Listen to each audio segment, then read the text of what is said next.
नमस्कार दोस्तों। मैं डॉक्टर नीतीश कनव रिजल्ट गुरु पर आपका स्वागत करता हूं।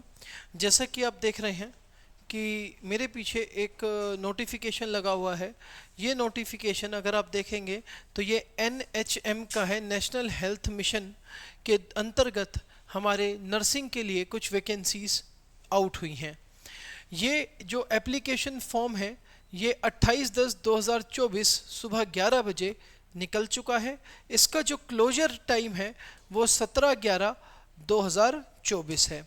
इसका क्लोजर टाइम 17/11/2024 यानी कि ये अंतिम तिथि है इस फॉर्म को भरने के लिए। और इस बार अगर आप देखें तो वैकेंसी का एक बम्पर पैकेज आपको दिया गया है। 7,000 टोटल 7,401 वैकेंसी है, जिसके अंदर जर्नल की जो वैकेंसी है वो 2960 है, EWS की 740, OBC की 1998, SC की 1555 मतलब 1555 और ST की 148 है।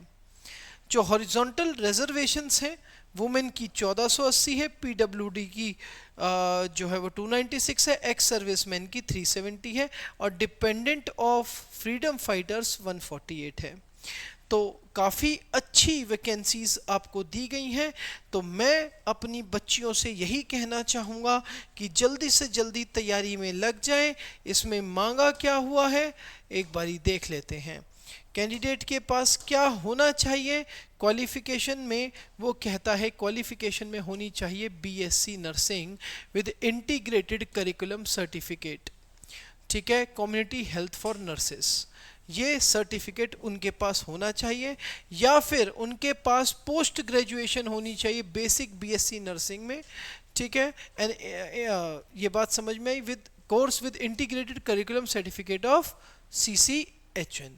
ये सर्टिफिकेट आपके साथ होना चाहिए, तभी आप इसके लिए क्वालिफाई करते हैं।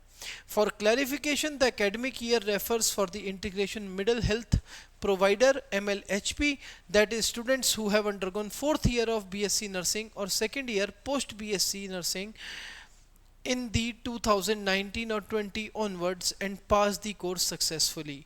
ये वैकेंसीज यहाँ से आपको और क्लियर कर देती हैं कि 4th ईयर में जो बच्चे थे या 2nd ईयर पोस्ट में जो थे, ठीक है, 2019-20 में, वो आसानी से इसको उन्होंने ये कोर्स कर लिया होगा कंप्लीट, तो वो इस फॉर्म को भर सकते हैं।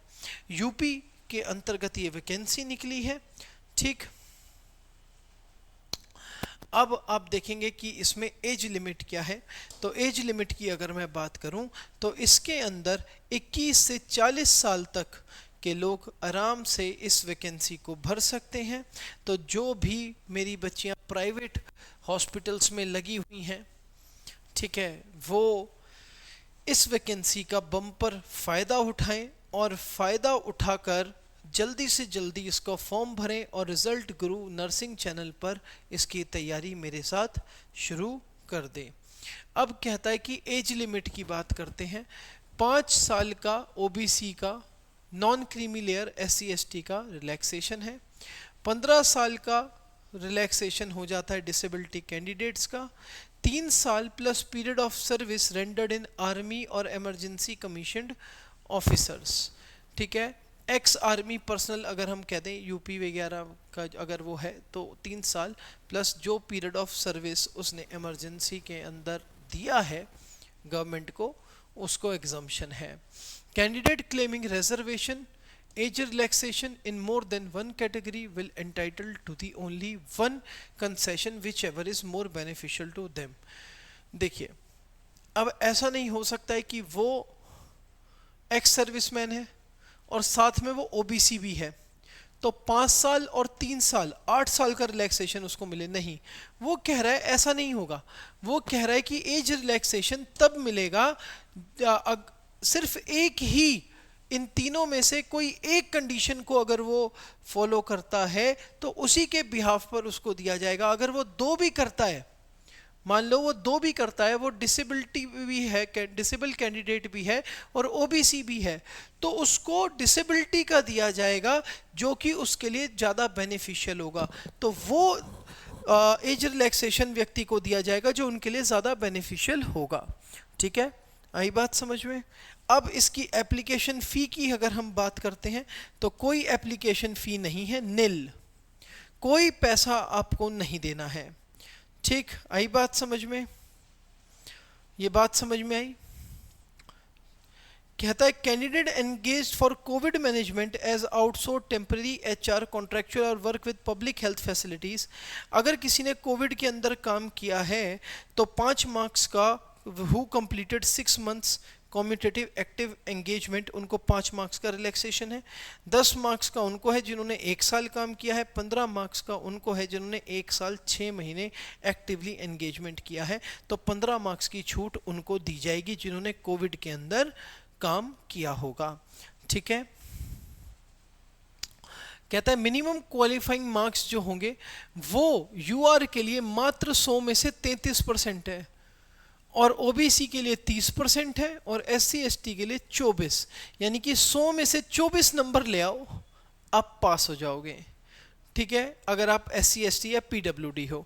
अगर आप 100 में से 30 नंबर ले आते हो, ओबीसी में हो, तो पास हो जाओगे, और जनरल कैटेगरी में आप 33 नंबर ले आते हो तो आप पास हो जाओगे। ठीक, तो बाकी आप इसकी साइट पर जाकर इसको भर सकते हैं।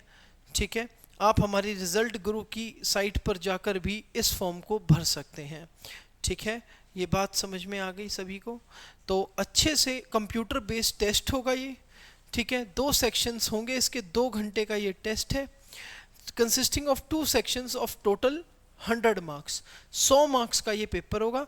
सेक्शन 1 जो होगा वो 80 मार्क्स का होगा, जिसके अंदर आपका journal aptitude, reasoning, journal awareness, basic computer knowledge आएगा, और 100 इसके अंदर मल्टीपल चॉइस क्वेश्चन होंगे जो कि 1 नंबर के होंगे, और कोई नेगेटिव मार्किंग नहीं है, नेगेटिव मार्किंग नहीं है। ठीक है, no marks will be avoided for unattempted question. कोई मार्क्स अगर आपने अटेम्प्ट नहीं किया क्वेश्चन तो उसके लिए कोई मार्क्स नहीं दिया जाएगा। The question paper shall be set in a bilingual language, दोनों लैंग्वेज में पेपर होगा, इंग्लिश में भी और हिंदी में भी। In case of inconsistency Hindi version, the English version question shall be valid and final. Normalisation जो प्रोसेस है वो एनेक्जर 6 में जो दिया हुआ है उसको फॉलो करके होगा। ठीक, आई बात समझ में। सेक्शन इसमें अगर हम देखें, सेक्शन 1 जो है 80 मार्क्स का consist of professional knowledge.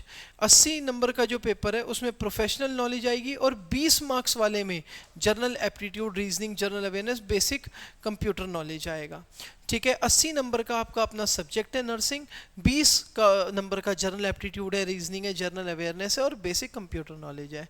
100 questions total होंगे जिसमें कि नेगेटिव मार्किंग नहीं होगी। तो आशा करता हूँ कि आपको ये चीज़ समझ में आ गई होगी। ठीक है, तो जल्दी से जाइए, इसको भर दीजिए। ये ना सोचिएगा कि लास्ट डेट तक हम इसको भरेंगे, ऐसा नहीं होगा। ठीक है, लिस्ट ऑफ डॉक्यूमेंट्स आपको क्या क्या चाहिए, अपनी एक फ़ोटोग्राफ चाहिएगी जो आपको अपलोड करनी है, सिग्नेचर चाहिएगी, marksheet of high school, marksheet of intermediate, और जितनी भी बीएससी नर्सिंग की मार्कशीट हैं वो आपको अपलोड करनी है। Certificate from principal concern institution, जो कि आपका MLHP और CCHN course in basic nursing, उसका सर्टिफिकेट आपको प्रिंसिपल से लेकर अपलोड करना होगा। ठीक है, कोविड का अगर एक्सपीरियंस है तो कोविड का एक्सपीरियंस सर्टिफिकेट आपको लगाना होगा। ठीक है, valid photo ID and address proof आपको चाहिएगा। UP nurses and midwife council registration certificate, अगर आपने यूपी नर्स ऑलरेडी हैं या मिडवाइफ्स हैं तो उसमें भी आपको उसका सर्टिफिकेट भी आपको चाहिए। डोमिसाइल, यूपी का डोमिसाइल आपको लगाना पड़ेगा। PWD dependent of freedom fighters और एक्स सर्विसमैन का सर्टिफिकेट अगर आप उसका रिलैक्सेशन ले रहे हैं तो वो भी आपको डॉक्यूमेंट उसमें लगाना पड़ेगा, मतलब पड़ सकता क्या है, पड़ेगा। ठीक, आई बात समझ में। तो ये सारी की सारी डिटेल्स थी। ठीक है, तो अगर आपको कोई भी दिक्कत आती है तो आप रिजल्ट गुरु की वेबसाइट पर जाकर उसके एप्लीकेशन पर जाकर या फिर हमारे को कॉल कर कर भी आप पूछ सकते हैं कि अगर आपको कोई दिक्कत आती है। तो चलिए इस इंफॉर्मेशन को मैं यहीं पर समाप्त करता हूँ। मिलेंगे आपसे बहुत ही जल्द नर्सिंग की क्लासेस में। तब तक के लिए हंसते रहें, मुस्कुराते रहें और पढ़ते रहें। धन्यवाद। जय हिंद, जय भारत।